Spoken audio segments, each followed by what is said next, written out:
Mesdames, Messieurs, bonsoir. Merci de la fidélité à la télévision nationale. Au sommaire de cette édition, ouverture des travaux de la première édition des Journées de la coopération, des moments de réflexion et de partage d'expérience pour une Guinée émergente présidée par le Premier ministre. La rencontre a mobilisé des experts guinéens et étrangers. Un organe consultatif pour soutenir le programme d'épanouissement des femmes et filles de Guinée. Il a été présenté au gouvernement et doit relever les défis pour l'épanouissement de cette couche dans notre pays.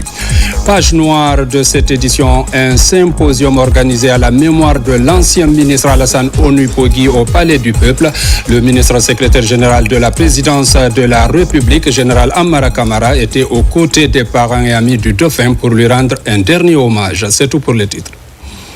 Une fois encore, bonsoir et bienvenue dans ce journal que nous ouvrons par ce communiqué de la présidence de la République. La présidence de la République a l'honneur d'inviter les institutions et hautes personnalités de la nation à la cérémonie solennelle de remise du projet de nouvelle constitution, symbole d'unité nationale et de destin commun, une constitution qui nous ressemble et nous rassemble. Date jeudi 26 juin 2025, heure 15h00. Lieu Palais Mohamed V.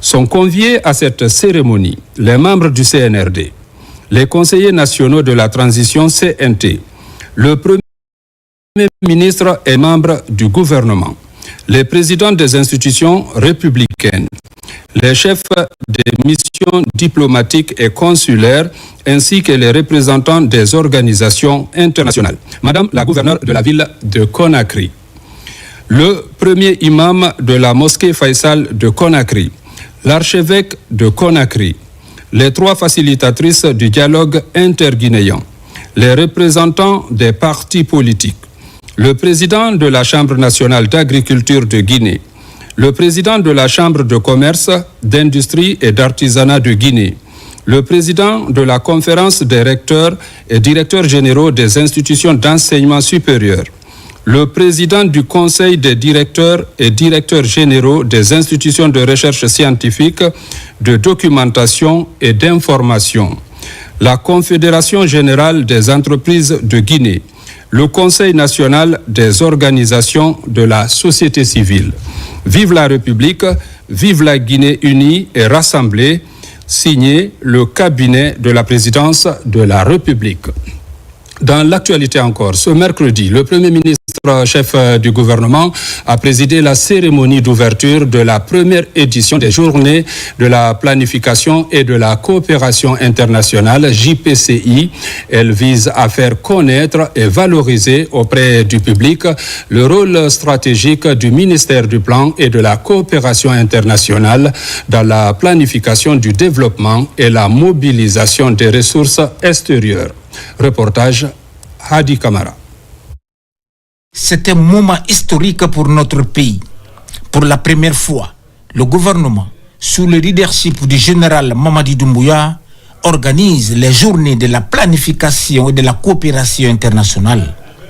Elle mobilise le président du CNT, le premier ministre chef du gouvernement, les membres du CNRD, ceux du gouvernement, ancien premier ministre et celui de la République du Bénin. 18 pays sont également invités.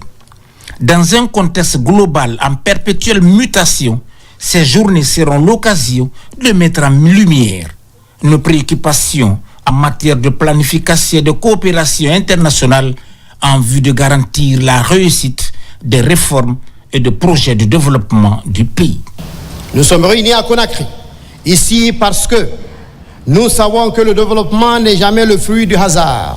Il est le résultat des décisions réfléchies, planifiées et audacieuses. Ce moment est historique. Ce forum arrive à un moment de transformation profonde de notre pays, sous la conduite déterminée de son Excellence le général Mamadi Doumbouya, président de la République, chef de l'État, dont la vision de refondation et de repositionnement donne une colonne vertébrale nouvelle à notre action publique. Les partenaires techniques et financiers, véritables catalyseurs, jouent un rôle de premier ordre dans l'accomplissement des réformes et l'optimisation des politiques publiques en s'appuyant sur des données fiables et des projections réalistes afin de mieux anticiper les besoins du pays. La coopération internationale n'est pas une option, elle est une nécessité, une responsabilité, une force. La Guinée, comme d'autres nations, a besoin de cette coopération pour aller plus loin, plus vite, plus justement. Et elle y contribue par sa voix, par sa position stratégique, par son engagement pour la paix régionale et la transition démocratique. Mais nous le constatons, la coopération évolue. Elle devient plus horizontale, plus complexe, plus ciblée. Elle doit s'inscrire dans une logique de co-construction, de redevabilité, d'efficacité mutuelle. C'est pourquoi nous ne parlons plus d'aide, nous parlons de partenariat pour la transformation. Aux Nations Unies, avec la réforme voulue et soutenue par les États, nous sommes passés des cadres d'assistance au développement aux cadres de coopération pour le développement durable. Le Premier ministre qui préside cette cérémonie d'ouverture des travaux encourage la création d'un cadre de débat propice à l'émergence de nouvelles idées afin d'optimiser l'impact des interventions des bailleurs de fonds et de répondre efficacement aux défis économiques. Nous sommes dans une autre phase de notre histoire politique et c'est en cela que c'est innovant. Parce que la transition en cours n'est pas simplement une transition politique. C'est une transition qui a l'ambition d'aller en profondeur pour la transformation aussi bien des institutions politiques que des institutions économiques de ce pays. L'un des aspects les plus importants, c'est la refondation de l'État. Cela nous a amenés à engager des réformes majeures. Le recensement général de la population n'est pas dans le contexte guinéen simplement une opération décennale, technique, statistique. C'est un élément fondateur pour évaluer exactement, sans une interférence politicienne, combien sommes-nous. Et ça, c'est fondamental pour avoir des capacités d'envisager à travers des projections qu'est-ce que nous devons faire pour répondre aux besoins de cette population. Merci aux partenaires techniques et financiers d'avoir accompagné la Guinée pour la mise en œuvre de cet important chantier de notre chronogramme. Réinventer la planification et la coopération pour une Guinée émergente, inclusive et résiliente, c'est le thème de ces journées. Comme pour dire que le développement n'est pas une course, mais un marathon. Chaque pas compte, chaque partenaire est un allié. Chaque politique, bien conçue, est une graine plantée pour les générations futures. Voilà le sillon tracé par le CNRD. Placé sous le thème « Réinventer la planification et la coopération pour une Guinée émergente, inclusive et résiliente », cette édition a connu, il faut le préciser, la présence des experts des 10 pays invités et les anciens ministres qui ont également occupé le département du plan. Tabansila, Youssouf Dembaya Kamara nous commentent leurs aspirations. Suivez. C'est une première. Le gouvernement guinéen, à compter de ce 25 juin 2025, lance la toute première édition des Journées de la planification et de la coopération internationale. La rencontre regroupe d'éminentes personnalités guinéennes et étrangères. Plus de 10 pays et organisations se mettent aux côtés de la Guinée en vue de réfléchir ensemble sur l'avenir de la planification et de la coopération. Nous ne souhaitons pas que ce forum se tienne dans le cadre stricto sensu de la Guinée.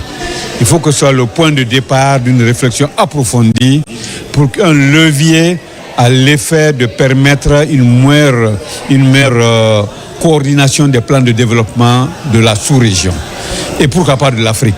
À travers les JPCI, Journée de la planification et de la coopération internationale 2025, le ministère du Plan et de la coopération internationale veut offrir un espace d'échange sur les politiques publiques, les réformes et les mécanismes de mobilisation des partenaires. Ces 2 journées nous permettront à l'avenir de mieux collaborer pour l'action gouvernementale et au niveau des États membres, bien évidemment, mais aussi au niveau régional. Donc c'est important que cette journée, que nous puissions ensemble tirer des leçons de cette journée et pouvoir avancer ensemble en tant que région pour garantir l'émergence économique de tous nos États membres. Déjà, j'étais ravi ce matin d'entendre directement de la voix de Monsieur le Premier ministre à quel point le gouvernement estime le recensement général de la population et de l'habitat un pilier, un levier clé, pas seulement de la coopération, mais de la planification. Parce que si on n'arrive pas à connaître où se trouve chaque Guinéen et chaque Guinéenne dans le pays, quels sont les besoins, quelle est leur tranche d'âge, etc., c'est difficile de caler des investissements. Et donc, ce pilier d'assistance technique au recensement, dont les dénombrements vont commencer bientôt dans les jours qui suivent. Aux côtés du Premier ministre, chef du gouvernement, Amadou Ouriba, et du ministre du Plan, Ismaël Nabé, les membres du CNRD et du gouvernement, le secteur privé, les ONG et cadres de l'administration, une volonté collective de s'associer à cette initiative pour mieux comprendre les missions du ministère du Plan et de la coopération internationale et valoriser son rôle stratégique dans l'action publique. Convocation d'une plénière avec ce communiqué du Conseil national de la transition, communiqué numéro 010-2025 PCNT. Le président du Conseil national de la transition porte à la connaissance de l'ensemble des conseillers nationaux qu'une séance plénière est convoquée ce jeudi 26 juin 2025 à 10 heures précises à l'hémicycle du Palais du Peuple. Cette plénière sera exclusivement consacrée à la présentation du projet de nouvelle constitution aux conseillers nationaux en vue de sa transmission à son Excellence, Monsieur le Président de la République. Compte tenu de l'importance de l'ordre du jour et de la solennité de l'activité de remise qui succède cette séance plénière, la présence de tous les conseillers nationaux est requise sans exception. Le président du Conseil national de la transition sait pouvoir compter sur le sens élevé du devoir républicain de chaque conseiller pour le bon déroulement de cette session historique. Conakry, le 25 juin 2025, pour le bureau, le président du Conseil national de la transition, Dr Dansa Kourouma. Nous allons parler aussi de ce programme de réforme de l'administration publique pour les 15 prochaines années. Un pari ambitieux adossé à la vision Simandou 2040. Il démarre par les travaux de collecte des données dans les collectivités des régions administratives et la zone spéciale de Conakry. 8 équipes d'experts et des consultants nationaux sont chargés du travail. Reportage Mamadi Ternakamisoko. En mars dernier, le Premier ministre chef du gouvernement a lancé le programme de réforme modernisation de l'administration publique guinéenne. Une vaste initiative qui embrasse tous les secteurs d'activité et met au cœur des enjeux les cadres centraux et déconcentrés. Pour aider les collectivités à la collecte des acquis et défis, 8 équipes d'experts et de consultants sont déployées par le ministère du Travail et de la fonction publique sur l'ensemble du territoire national. À toutes les étapes, nous avons essayé de rencontrer tous les acteurs locaux, à commencer par les autorités administratives territoriales, les élus locaux, les organisations de la société civile. Nous sommes donc à cette étape-là aujourd'hui pour dire que nous avons fait un bon recueil d'informations et de données relativement à la mise en œuvre de ce grand programme de réforme de l'État et de modernisation de l'administration publique. Une réforme qui concerne les populations ne peut se passer à l'insu des populations. C'est pourquoi vous avez bien voulu demander à ceux qu'on soit sur le terrain, qu'on recueille les expériences des uns et des autres, ainsi que leurs difficultés et leurs suggestions pour parvenir à une administration performante à l'horizon 2040. Aujourd'hui, la gouvernance du CNRD fédère les forces vives du pays. Dans les collectivités de Tanene et Koba, visitées par le ministre Faya François Bournou, élus locaux et autorités administratives sont rassurés par les actions en cours. Votre mission de travail, qui s'inscrit en droite ligne avec la vision du chef de l'État, dans le cadre de l'amélioration des conditions de vie et de travail des agents de la fonction publique guinéenne, témoigne de toute votre considération que vous avez pour les travailleurs dans les collectivités décentralisées. Nous travaillons aujourd'hui pour faire en sorte que des réformes courageuses, des réformes profondes, structurelles soient menées pour faire en sorte que l'administration soit de plus en plus efficace, performante, afin de prendre en compte les enjeux de l'ambitieux programme stratégique Simandou 2040 et réussir à mettre en œuvre ces projets structurants, ces projets transformateurs. Sur le chemin du retour, le ministre Bruno a fait escale à Kenende pour visiter le nouveau siège de l'École nationale d'administration publique ENA de Guinée. Dernier virage dans l'évaluation des candidats à l'enseignement technique. Ce matin, la ministre a procédé au lancement officiel des épreuves pratiques. C'était au CFP Camaralai de Donka. Plus de détails avec Tierno Ousmane Diallo. Après les évaluations théoriques, place aux évaluations pratiques à l'enseignement technique. Une étape cruciale au cours de laquelle chaque apprenant met en évidence son savoir-faire et prouve sa capacité déjà à s'insérer dans la vie active.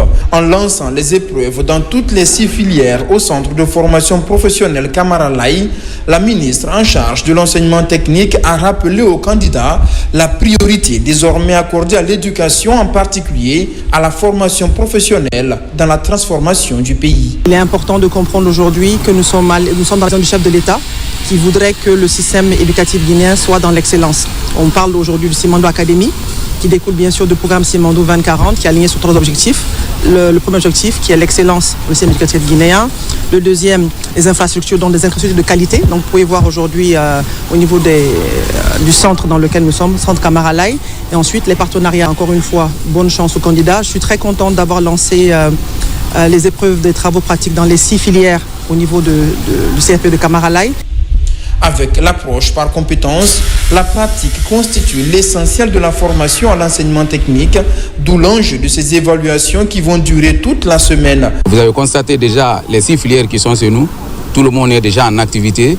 Les épreuves choisies sont dans leur programme, mais aussi c'est des œuvres qui sont réalisées en faveur des apprenants et du centre, comme le sujet a été composé. Donc les œuvres vont être exploitables et bénéfiques pour le centre et pour les apprenants dans le cadre de la rénovation et la continuité des entretiens de l'infrastructure. Je suis très fière aujourd'hui parce que ce n'était pas du tout facile les 3 années là. 3 ans, ce n'est pas 3 mois ni 3 jours. Mais au fur et à mesure, j'ai pu avoir l'expérience et puis j'ai bénéficié des cours ici très importantes au fait. Plus de 22 500 candidats affrontent cette année les épreuves à l'enseignement technique dans un contexte où la demande en main-d'œuvre qualifiée s'accentue afin de faire face aux grands chantiers et aux besoins de l'économie. Plus de 22 000 candidats cette année sont inscrits à cette évaluation. Les 2 tiers sont du privé.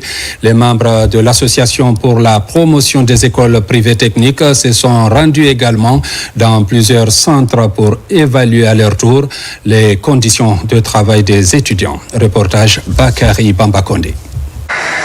Ce matin, à l'école de santé Nelson Mandela, les épreuves de l'examen de sortie des établissements d'enseignement technique privé ont été officiellement lancées. Il s'agit de la phase pratique de cette évaluation qui marque la fin de l'année académique 2024-2025. L'Association pour la promotion des écoles privées APEP s'est faite remarquer à cette cérémonie en sillonnant quelques centres pour s'assurer d'une évaluation rigoureuse des compétences acquises par les étudiants. Ce qu'il faut saluer, c'est la mobilisation de tous les acteurs. Nous avons trouvé nos candidats, nos enfants dans de très bonnes dispositions morales pour pouvoir affronter cet examen-là. C'est déjà une satisfaction. Les candidats sont agents de santé, infirmiers d'État, électriciens, secrétaires de direction ou encore comptables. Leur objectif, réussir à cet examen pour se démarquer sur le marché de l'emploi et d'attester de leur savoir-faire auprès de leurs futurs employeurs. Les sujets qu'on nous a donnés là-bas, ça fait partie du programme de la liste des travaux pratiques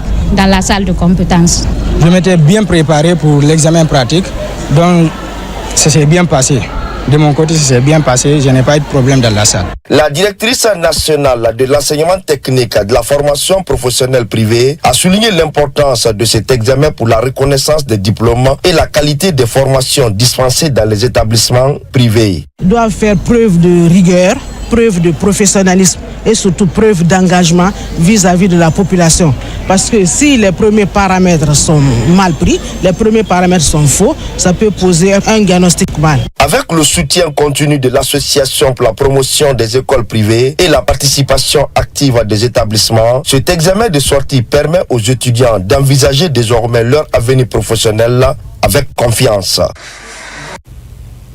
Intelligence artificielle, les acteurs des médias doivent s'adapter pour rester compétitifs, d'où la tenue de cette session de formation organisée par la Direction générale de la RTG à l'intention de ses agents. Objectif, permettre à ces cadres de se doter des outils nécessaires pour affronter les défis de l'ère du numérique. Sona Sagnon. L'intelligence artificielle est un levier puissant d'autonomisation et d'optimisation, mais comme tout outil, elle a ses limites et nécessite une utilisation réfléchie. Dans ce contexte de transformation rapide, les médias n'ont d'autre choix que de s'adapter pour rester compétitifs et offrir des contenus de qualité. C'est dans cette dynamique que la Direction générale de la RTG a organisé une session de formation dédiée à l'intelligence artificielle à l'intention de ses cadres. Le monde est en train d'évoluer vers l'intelligence artificielle, donc il faut aussi que nous, on s'inscrive dedans. La rencontre d'aujourd'hui, c'est un départ. Nous avons eu un formateur qui est venu nous donner le B.A.B.A, parce que le B.A.B.A à la RTG par rapport à l'intelligence artificielle n'existait pas. Donc il faut prendre le B.A.B.A et à partir de cela, nous-mêmes, on peut se faire notre formation à travers justement les intelligences artificielles à partir de l'Internet sur l'intelligence artificielle. Cette formation, vraiment à la fin, le but c'est de développer ce qu'on appelle l'AI literacy, donc la culture IA, déjà pour les cas de la RTG. Notre vision à nous en tant que cabinet, c'est de faire en sorte que l'IA soit maîtrisée par le plus grand nombre de personnes en Guinée. Animée par un expert du domaine, cette formation vise à outiller les travailleurs de la RTG pour qu'ils comprennent mieux les enjeux de l'IA, maîtrisent les outils et puissent les intégrer efficacement dans leur quotidien professionnel. Ça ne rend pas le travail paresseux, mais ça rend facile ce que vous faites en l'utilisant, bien qu'il y a d'autres personnes qui ne l'utilisent pas à bon escient. Mais sinon, si c'est bien utilisé, je pense que l'intelligence artificielle est bon dans la rapidité et dans le développement du métier que nous sommes en train de faire. Ces genres de formations sont à pérenniser. À travers cette initiative, la Direction générale de la RTG réaffirme son engagement à investir dans le développement des compétences de ses agents, une démarche stratégique pour anticiper l'avenir, s'adapter aux innovations technologiques et surtout rester dans la course de l'évolution médiatique. Un autre événement des hommes de médias pointe aussi à l'horizon. Il s'agit de la rencontre des journalistes africains de Conakry. Le rendez-vous pris pour le 27 juin prochain dans la capitale guinéenne sera l'occasion d'apporter la pratique du métier face aux nouvelles exigences technologiques. Ce mercredi, les organisateurs ont animé une conférence de presse. Compte rendu Idriss Abba.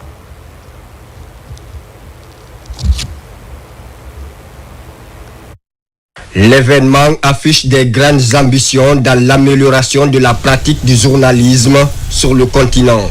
La rencontre des journalistes africains de Conakry, qui se tient ce vendredi 27 juin 2025, compte mobiliser professionnels, régulateurs, tutelles et personnes ressources. À ce jour, on est à mesure de dire que l'événement est confirmé. Donc il se tiendra bel et bien à Conakry. Toutes les dispositions sont prises. Quand on est obsédé à tenir quelque chose, à aller jusqu'au bout d'une initiative pour laquelle nous sommes convaincus de sa pertinence et de son importance, nous devons mettre tout de notre côté pour y parvenir.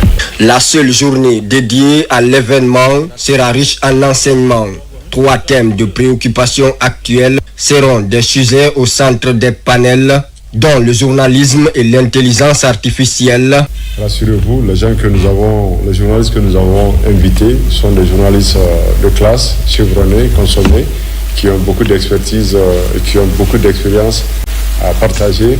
Le travail, il doit être fait et bien fait. Et c'est pourquoi, pour ne pas qu'on pense que nous sommes dans l'éternelle victimisation, toutes les thématiques qui ont été choisies, ce sont des thématiques qui sont en lien avec la pratique du métier et l'intelligence artificielle. Il suffit juste de parcourir aujourd'hui beaucoup d'articles pour se rendre à l'évidence que on n'est pas en train de faire beaucoup d'efforts pour écrire les articles. Cette première rencontre des journalistes africains de Guinée connaîtra également la participation d'autres pays de la sous-région, dont le Burkina, le Mali, le Sénégal et bien d'autres pays. Retenez aussi que depuis dimanche dernier, il existe désormais en Guinée un Conseil national des femmes, un bureau représentatif de 7 couches qui a été présenté au gouvernement. Cet organe doit relever plusieurs défis dans l'épanouissement de la femme guinéenne. Alkali Kobelekita Mohamed II Camara, compte rendu. Au lendemain de sa mise en place dans les règles de l'art, le Conseil national des femmes et filles de Guinée a été officiellement présenté ce lundi au gouvernement et aux femmes qui représentent 52% de la population. L'engagement du nouveau bureau en faveur de l'épanouissement de la gente féminine guinéenne est sans faille. Devant les autorités du pays, fortement représentées dans ce temple témoin de l'histoire, le Conseil des femmes a réitéré sa motivation à tout mettre en œuvre pour assurer aux femmes une autonomisation garantie. Le Conseil national des femmes et filles de Guinée est un organe consultatif, un espace de dialogue, de mobilisation et d'action. Il incarne l'unité, la résilience et l'engagement des femmes guinéennes pour un avenir plus juste, plus inclusif et plus prospère. Notre vision est claire, faire de la femme guinéenne un pilier incontournable du développement, de la paix et de la cohésion sociale. Depuis des décennies, le ministère de la promotion féminine, de l'enfance et des personnes vulnérables, appuyé par ses partenaires, mène des stratégies en vue de la mise en place de ce conseil. Aujourd'hui, le lancement de ce conseil national en quelque sorte ouvre davantage un espace à celles qui représentent la majorité de la population guinéenne, tout en n'étant pas représentées en majorité dans les instances de prise de décision. Et donc, on souhaite sincèrement qu'à travers ce conseil, les décideurs du pays, mais aussi ceux et celles qui représentent la société civile, le secteur privé et toutes les instances productives pourront apporter leur pierre à adresser les défis auxquels les femmes et filles font toujours face ici en Guinée. Je suis convaincue d'une chose, la transformation de notre pays ne se fera pas sans les femmes. Depuis plus de 2 décennies, le ministère en charge de la promotion féminine a œuvré avec détermination et patience à poser les jalons d'un organe fédérateur, capable de réunir les femmes de toutes les régions, de tous les milieux, dans une dynamique commune de défense de leurs droits et de promotion de leur leadership. Avec cette présentation du bureau, les autorités guinéennes accordent une place de choix à l'épanouissement de la guinéenne. L'histoire retiendra que c'est la vision à la fois progressiste, humaniste et inclusive de notre champion, son Excellence, Monsieur le Président de la République, le général Mamadi Doumbouya, qui a permis de concrétiser le chantier. Au nom ainsi du Premier ministre, je salue chaleureusement Madame la ministre Charlotte Daffé pour son humilité et sa perspicacité. Exécuter correctement le plan d'action de son département est une grande qualité. Aux côtés du ministère en charge de la promotion des femmes, le Conseil est vivement attendu pour la mise en place des actions susceptibles de combattre les discriminations, les violences conjugales et toute forme d'inégalité entre hommes et femmes. Les représentantes de toutes les femmes des gouvernorats du pays figurent dans ce bureau de 17 membres qui aura pour vocation de défendre les intérêts des femmes dans les 4 coins du pays. Coopération Guinée-Sénégal, un partenariat fructueux entre les deux pays se développe. Plusieurs programmes, vous allez le voir, au compte de cette coopération bilatérale. Aboubakar Diaby. À Dakar, tout récemment, s'est tenu le 32e anniversaire du groupe Soupdeco. Ce rendez-vous annuel a réuni plusieurs réseaux d'entrepreneurs dans le domaine du management, des technologies de l'information et de la communication, de hautes personnalités venues de la sous-région ouest-africaine. À ce conclave d'échange d'idées, la Guinée est représentée par une forte délégation conduite par le ministre de l'Agriculture et de l'Élevage, Félix Lama. Du haut de cette tribune, le ministre magnifie le groupe Soupdeco, classé aujourd'hui comme le meilleur business school. Je suis très fier de voir qu'en 32 ans, Soupdeco a maintenu la qualité de ses formations, a continué à maintenir une formation qui permette aux femmes et aux hommes du Sénégal et d'ailleurs d'être ces personnes sur lesquelles on peut compter pour le développement non seulement du Sénégal, mais aussi de l'Afrique de l'Ouest et de toute l'Afrique.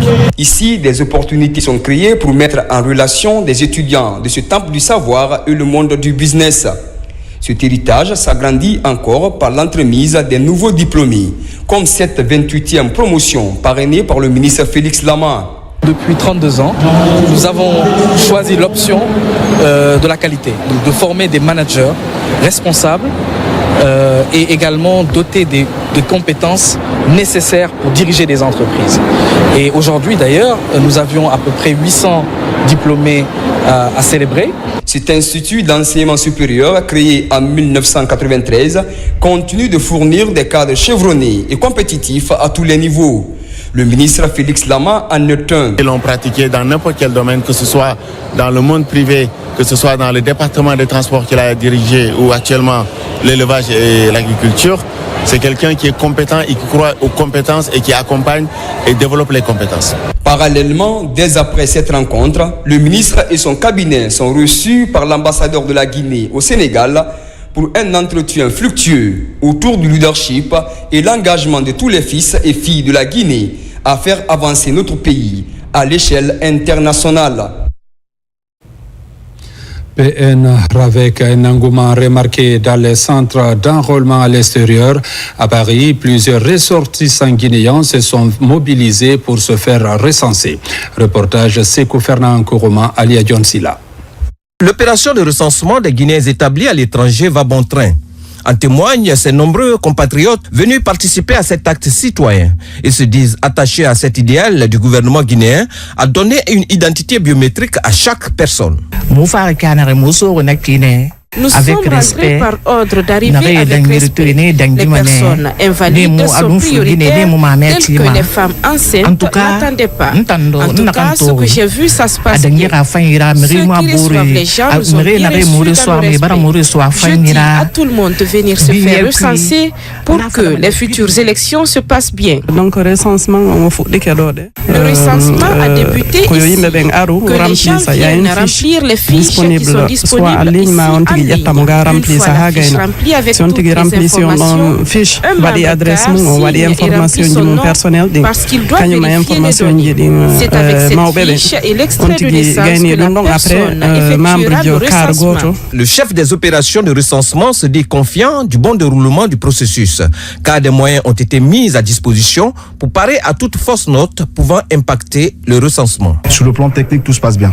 Franchement, tout se passe bien. Et sur le plan de la sécurité, franchement, on a une très très bonne équipe de sécurité. Donc, on a une dizaine de personnes que vous pouvez voir aussi. Les agents sont partout dans la salle. Donc, ils font un travail remarquable et qui nous permettent aussi de filtrer la queue. Dans toutes les villes où se tient l'opération de recensement, les agents sont déterminés à réussir le processus.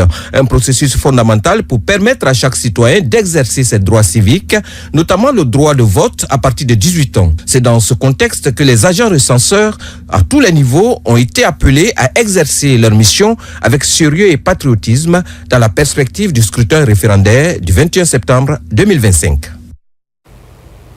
À présent, parlons du respect des normes environnementales dans l'exécution du méga-projet Simandou. Une mission conduite par la ministre de l'Environnement s'est rendue sur le site de Rio Tinto où elle a constaté les efforts fournis par la multinationale dans la protection des écosystèmes. Plus de détails avec Mamadou Alpha Baldé. Des essences locales ou en voie de disparition sont mises en terre par la ministre de l'Environnement et des officiels de Rio Tinto à Beila. L'opération s'inscrit dans la dynamique de la célébration en différé de la Journée mondiale de l'environnement et montre toute la place qu'occupe le respect des normes environnementales les plus élevées dans l'exécution du méga-projet Simandou. Avant le planting, la ministre de l'Environnement a visité la pépinière, le laboratoire de conservation des graines des essences répertoriées dans la zone et échangé avec l'ensemble des services en charge des questions environnementales de Rio Tinto. Nous assurons que toutes les technologies nouvelles sont mises en œuvre. Nous avons des mécanismes de suivi des espèces. On a dans cette mine des forêts classées sur lesquelles nos équipes travaillent en continu, nuit et jour, pour s'assurer que la biodiversité est respectée, que les espèces qui sont dans la forêt du Pic de Fond ou des Boïboïba sont suivies quotidiennement à travers les nouvelles technologies. Maintenir les bonnes pratiques environnementales durant tout le cycle du projet avec le minimum d'impact négatif sur les communautés et les écosystèmes, un défi que compte relever le ministère de l'Environnement. Le projet Simandou est une réalité. C'est un projet de grande envergure pour notre pays, mais la question environnementale est tout aussi importante. Conformément aux instructions, aux directives du président de la République, le général Mamadi Doumbouya. Donc nous sommes ici sur place pour aussi s'assurer de la bonne mise en œuvre du plan de gestion environnementale et sociale de la société. Les infrastructures aujourd'hui, elles sont là, elles sont visibles. On note la préservation de l'environnement et c'est une chose que nous saluons fortement. La mission environnementale a aussi observé, vu d'en haut, l'essentiel des infrastructures en cours de réalisation, le chemin de fer, les tunnels, mais aussi la mine où le fer de Simandou est déjà visible en surface. À Swapiti, où en cette période de grande pluie, les risques d'inondation sont grands. La société de gestion et d'exploitation du barrage a entamé une campagne de sensibilisation et de sécurité autour de ce site. Reportage Nabi Kamara, il est notre spécialiste des questions d'eau et d'électricité. Suivez. C'est une vaste campagne de sensibilisation que la société de gestion et d'exploitation de Swapiti a lancée en fin de semaine dans les 6 sous-préfectures riveraines du barrage de Swapiti. Elle vise à renforcer la sécurité des communautés qui y vivent, surtout en cette période de grande pluie qui commence en Guinée. La société avait doté ses citoyens riverains de plus de 17 barques équipées avec des gilets de sauvetage. Mais il a été constaté avec regret que non seulement les gens n'utilisent pas ces gilets de sauvetage, mais aussi ils dépassent dans l'embarquement. Les barques doivent prendre 10 personnes, ils se permettent de mettre plus de 20 personnes dedans. Ça, c'est des risques. À cette période, il y a les eaux qui montent et nous sensibilisons les citoyens pour éviter d'être à côté du nid du réservoir, de remonter pour ne pas cultiver, pour que les cultures soient noyées et aussi pour leur propre sécurité. À Banguya et Khatia dans la préfecture de Kindia, Sangaréa dans Pita, Senta et Kolé dans Télimil, ainsi que Tondon dans la préfecture de Dubreka, les délégués de la SOGES ont demandé aux populations de s'éloigner de la retenue, éviter les surcharges lors des traversées par les barques, apporter rigoureusement les gilets de sauvetage. L'année passée, la grande pluie a causé beaucoup de dégâts. Les champs sont partis, les plantations sont parties. Donc une fois encore, nous irons vers les citoyens, les sensibiliser et les dire vraiment de s'éloigner, n'est-ce pas, du fleuve. Partout il y a un petit problème. L'autorité est là pour en tout cas faciliter pour débloquer les situations. La SOGES et les populations riveraines du barrage de Sapiti se sont donc quittées dans l'espoir de se retrouver à tout moment pour faire le point de la situation de cette campagne de sensibilisation. Mettre fin aux violences basées sur le genre avec l'Agence nationale de financement des collectivités. Une séance de remise à niveau est organisée à Cancan pour les associations partenaires afin d'intensifier la dénonciation. C'est l'un des fruits du projet d'appui à la gouvernance locale pour appuyer les collectivités. Reportage Yamokaba. La lutte contre les violences basées sur le genre est l'un des gros titres de l'actualité. À Cancan, le sujet est toujours en débat pour un changement de comportement. Le projet d'appui à la gouvernance locale s'implique dans le combat pour appliquer le slogan « Tolérance zéro ». Le plan encourage les acteurs à travers des actus pour mieux cerner les enjeux. C'est un sujet vraiment d'actualité, un sujet vraiment que les gens sont en train de masquer, alors que c'est un sujet qui ne doit pas être masqué. Parce que quand on masque quelque chose, si c'est mauvais, ça ne veut que s'empirer. En profiter de cette formation, ce n'est pas prendre les documents, aller mettre dans les couloirs, mais c'est aller mettre en pratique. Et tout ce que vous avez reçu, c'est plus important. C'est le début d'une nouvelle campagne de sensibilisation pour aider les populations à disposer de toutes les informations liées aux étapes de prévention. Le nouveau code de conduite renforce l'énergie des points focaux, agents techniques d'encadrement des communes et de gestion des réclamations pour intensifier la dénonciation. À partir de maintenant, il y a des points focaux VBG qui se trouvent dans nos collectivités. Au cas où une personne sera victime d'un cas d'exploitation abus sexuel, qu'il se dirige directement vers le point focal ou bien vers le centre de santé, ou bien il y a un numéro aussi 115 qui sera bientôt opérationnel, qui sera mis en place pour que les gens puissent appeler sur ça directement. Dès après cette formation et tout ce qu'on aura comme acquis, nous serons prêts à véhiculer ces messages et aussi partager avec nos cibles pour pouvoir apaiser cette pratique. Ce rendez-vous de Cancan autour des questions d'exploitation sexuelle, abus et harcèlement est une synergie d'action entre l'ANAFIC et le service genre et équité du ministère de l'administration du territoire. Deux structures, mais une vision de lutte pour inviter le public à se sentir concerné et détermination exprimée pour atteindre les objectifs du développement durable. Et puis ce symposium que je vous annonçais dans les titres à la mémoire de l'ancien ministre Alassane Onipogui au Palais du Peuple, décédé à Paris le 13 juin 2025.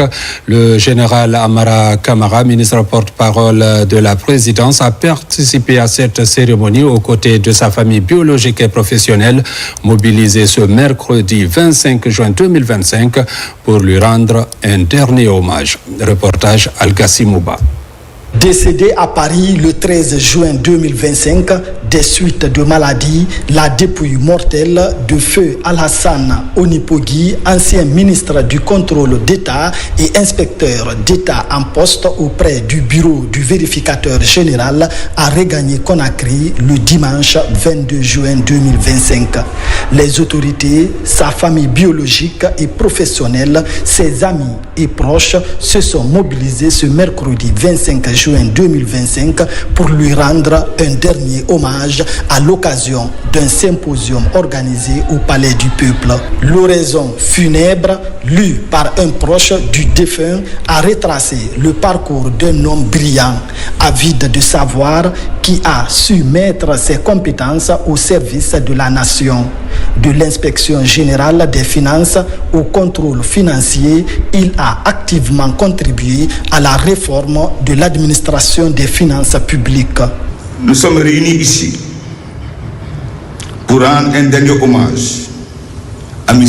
Alassane Onipogui, inspecteur général d'État, ancien ministre du contrôle d'État de la République de Guinée, que la nation tout entière pleure aujourd'hui. Il était un homme dont la rigueur intellectuelle, le sens du devoir et la discrétion façonnent l'âme des institutions. Il était de ceux qui rappellent par l'exemple que servir l'État est un honneur exigeant. Que faisons-nous de l'héritage moral d'un homme comme Alassane Onipugui. Sommes-nous prêts à perpétuer son combat pour une gouvernance fondée sur la vérité, la transparence et la justice? Si sa mort nous attriste, son parcours, lui, doit nous éveiller. En présence du ministre secrétaire général de la présidence, le général Amara Kamara, son conseiller Oumar Diop a pris la parole au nom du ministre et de l'ensemble du personnel de la présidence de la République. Il a adressé les condoléances les plus sincères à la famille éplorée et rendu un vibrant hommage aux défunts pour les services rendus à la nation avec brio et intégrité. J'ai eu l'opportunité de connaître le ministre Alassane Onipugui, avec qui j'ai eu le privilège de collaborer à plusieurs moments, et ce, depuis 2011. Ce fut un grand frère. Et Dieu m'a donné l'opportunité aussi de collaborer avec son fils, ici présent, à qui nous présentons nos sincères condoléances. En ces douloureuses circonstances, je tiens, au nom de la présidence de la République et au nom du ministre secrétaire général de la présidence, le général de division Amara Kamara, ici présent, à adresser nos sincères condoléances à sa famille éplorée, à ses proches, ainsi qu'à l'ensemble des anciens collaborateurs et compagnons de parcours de ce grand patriote. Monsieur Onipugui aura marqué son temps par son intégrité, sa compétence et son dévouement constant à la bonne gouvernance économique.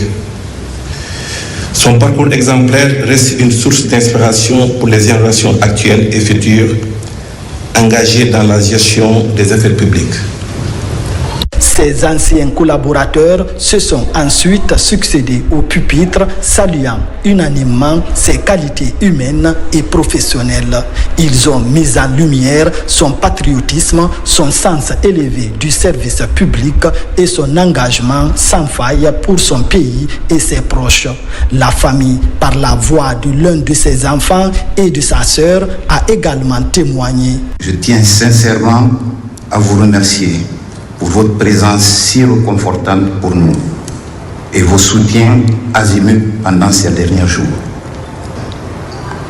Aujourd'hui, tu t'en es allé pour de bon, en laissant derrière toi un fardeau et un héritage lourd à porter. Je prie Dieu de m'assister à relever avec humilité tous ces défis. J'adresse à mon nom et à toute la famille nos vifs remerciements et toute notre reconnaissance à l'endroit des plus hautes autorités de la présidence qui ont contribué sans relâche sur tous les pans du processus funèbre. Les obsèques entamées les 23 et 24 juin par des veillées mariales dans la famille mortuaire se sont poursuivies avec ce symposium au Palais du Peuple, puis par une messe de recueillement à la paroisse Saint-Jean de Dabompa.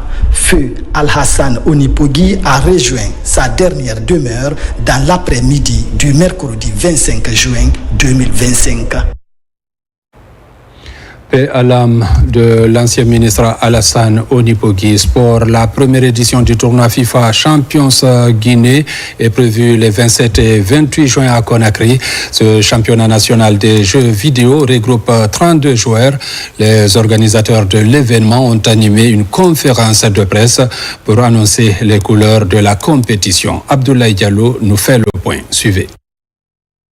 Promouvoir des talents et créer une base de données pour les gamers en Guinée demeure le but de la première édition de FIFA Champions 2025. Une opportunité pour les participants de tirer profit des jeux vidéo en pleine expansion. Favoriser la promotion et l'émancipation de la jeunesse autour des métiers du numérique Et l'autre objectif, c'est de créer une plateforme d'échange entre l'État, les structures privées, donc les entreprises, et la jeunesse autour non seulement des métiers du numérique et de l'innovation, mais les impliquer la jeunesse sur des projets structurants. Donc l'objectif ultime, c'est de rendre notre pays comme un acteur visible sur la scène régionale et internationale.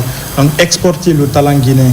32 joueurs retenus sur les 884 inscrits des régions de Conakry, Bokeh, Kindia et Mamou vont s'affronter dans des matchs virtuels pour des duels rudes. Je me prépare chaque jour pour cette compétition et essayer de donner le meilleur de moi-même. Donc j'attends le jour avec impatience pour essayer de remporter cette compétition.